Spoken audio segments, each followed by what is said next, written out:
దేశ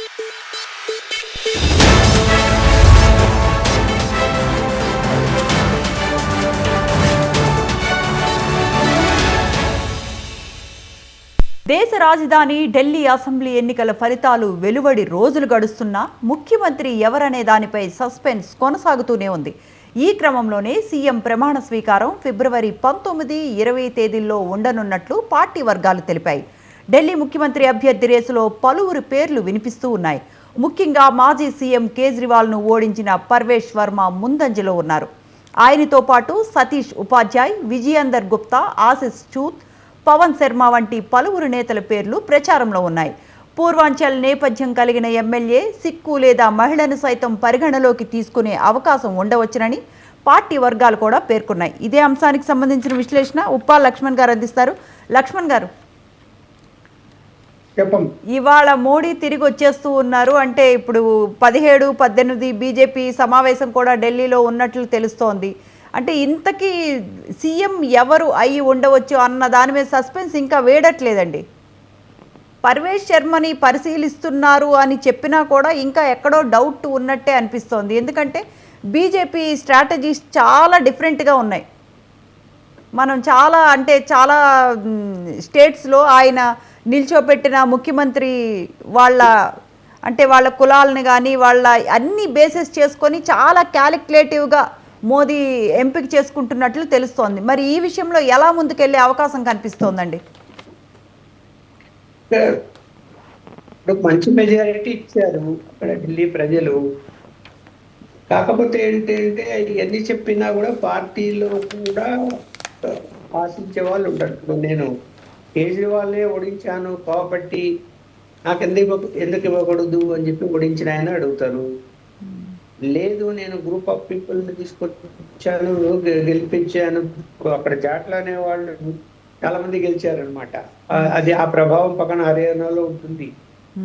అలాగే సిక్కులు కూడా చాలా మంది గెలిచారు.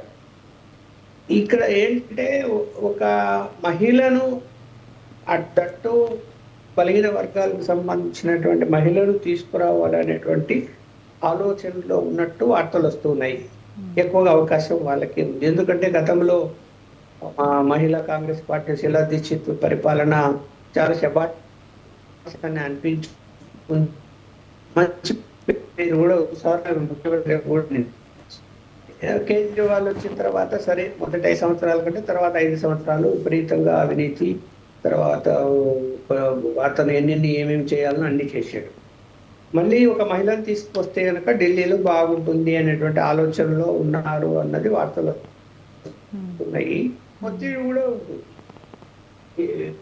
కొన్ని సామాజిక వర్గాల నుంచి ఒత్తిడి కూడా ఉంటుంది. ఎంత బీజేపీ పార్టీ కులాలకు సంబంధించి కాస్త దూరంగా ఉంటాము,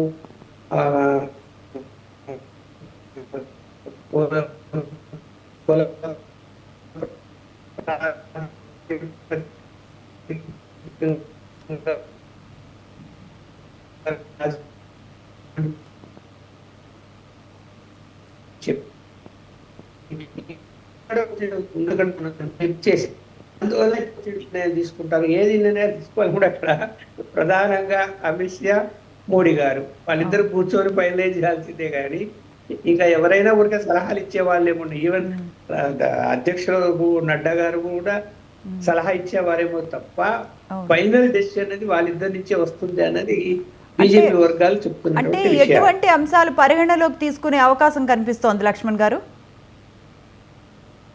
అంటే ఒకటి కొంచెం అక్కడ కేజ్రీవాల్ యొక్క లిక్కర్ కేసే కాకుండా అనేక అవినీతి ఆరోపణలు ఉన్నాయి. అవన్నీ వాటి మీద చర్యలు తీసుకోవాలి.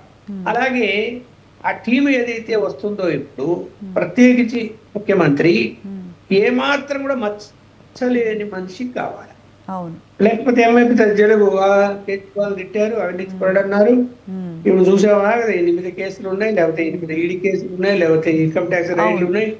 ఆయన తీసుకొచ్చి ఇప్పుడు ఈయన సీఎం చేస్తున్నారు అనేది చెడ్డ పేరు వస్తుంది కదా దేశ రాజధాని. అదే ఆలోచిస్తుంది. ఎవరి మీద ఆరోపణలు లేకుండా రేపు పొద్దున మనల్ని నిలదీసి అడగకుండా మనం నియమిస్తే బాగుంటుంది. అలాగే టీం కూడా ఓకే. ఒకరిద్దరు ఇవాళ రాజకీయాల్లో ఏ ఆరోపణలు లేకుండా ఎవరు ఉండరు, కానీ ఓకే. ఉన్నంతలో బెటర్ టీం తీసుకొస్తారని నేను ఓకే, సామాజిక సమీకరణాల కంటే అవినీతి ఆరోపణలు లేని వ్యక్తి అయితే బెటర్గా Yes. ఉంటుందని ఆలోచిస్తారు. రైట్ లక్ష్మణ్ గారు, thank you so much for joining and giving your valuable analysis. Thank you అండి. ఇది ఇవాల్టి to the point. Stay tune to స్వతంత్ర.